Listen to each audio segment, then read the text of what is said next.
Hey everyone, it's Ryan here with my reaction to Survivor Series 2017, which took place last night, about 24 hours ago actually.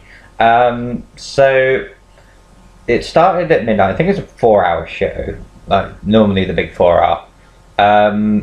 But the pre-show was 2 hours. Didn't really watch it. I was streaming my predictions for Survivor Series through WWE 2K18 at the time. I did go for all the heels to win, which they did, so I was 3-0 up. I think I got 8-2 in the end. So it started off with Elias versus Matt Hardy in pretty much an empty arena, no real build to it. Elias won. Then we had Enzo versus Kalisto for the Cruiserweight title. It was an alright match. Enzo ended up retaining. And then we had Kevin Owens and Sami Zayn versus Breezango. Kevin and Sami not being happy that they're reduced to the pre-show of Survivor Series rather than the actual main event itself, and they blame Shane for it. They end up beating up Breezango. We go on to the main show. It starts with the Shield versus the New Day. It was nice to have Roman not near the main event, if you know what I mean. It's nice to see him open up a show rather than be at the end of it. It's a really good match. I think it went on for about 20 minutes. Like, so many moments where it's sort of like you think that'll be the end, it's not. There's a brilliant moment about 15 minutes in where two of them have been heavily beat up and the other two like sort of drag them up. They're just basically there having like a standoff, like one final standoff before all the big moves. Shield ended up winning with a middle rope triple powerbomb, which is pretty cool.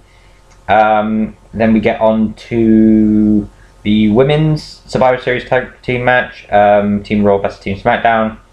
It was alright. There's a couple of flimsy moments in there, but it does happen, especially in multi-man matches, because everyone's got their roles and sometimes there can be miscues and stuff like that. There was like a couple of tag issues sometimes, like people don't know whether to tag in or not and things like that. I think Alicia Fox accidentally got pinned at one point, which when Naomi does her sunset flip pin, which then goes into her submission, they sort of count the 3 beforehand or something like that.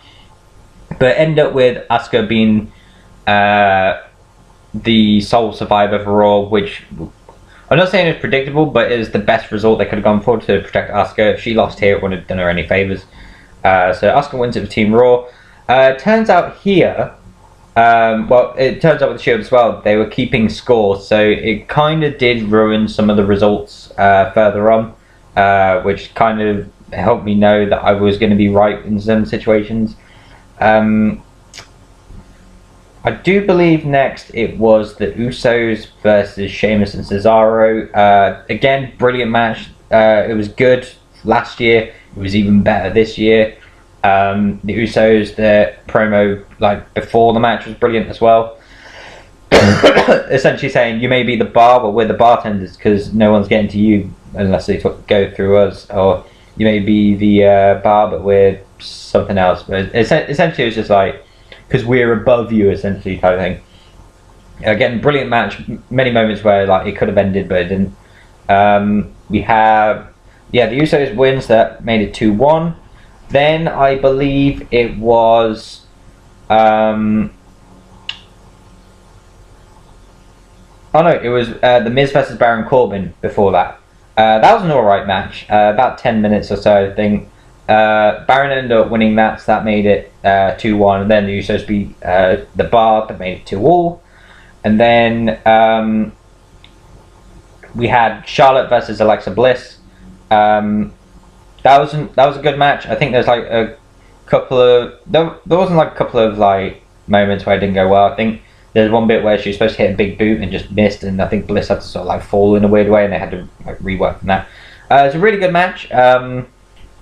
Alexa Bliss goes for Twisted Bliss. Charlotte counters it, hits her with, I think, natural selection. No, she hits her with a big boot and then the figure 8 and wins that way. And then we get on to Brock Lesnar versus AJ Styles, which everyone was hyped for this. A lot of people saying it was an amazing match and stuff like that. It was good.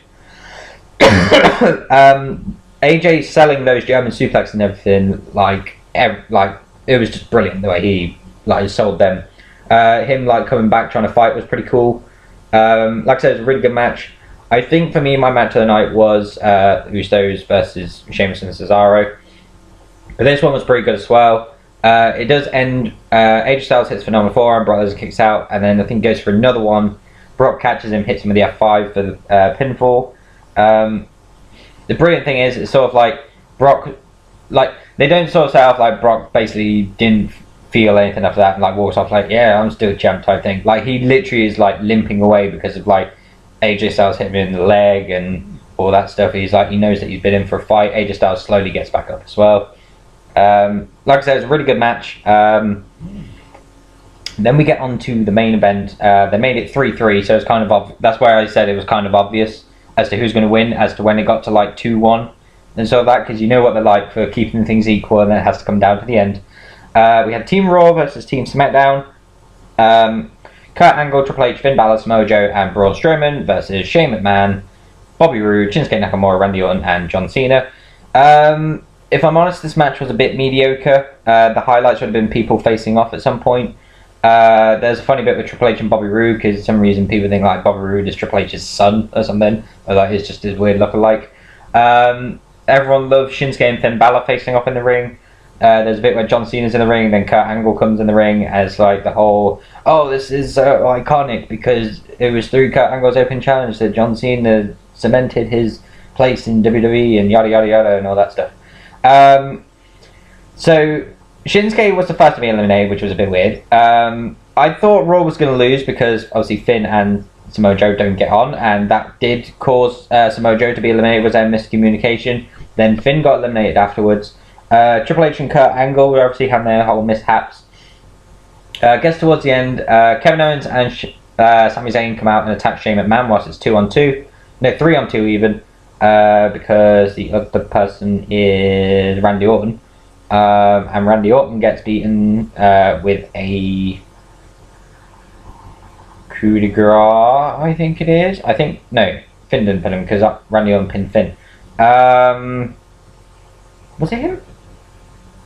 Yeah, it was him. He gets beat by, I think it was actually a pedigree. Yeah, Triple H beats him.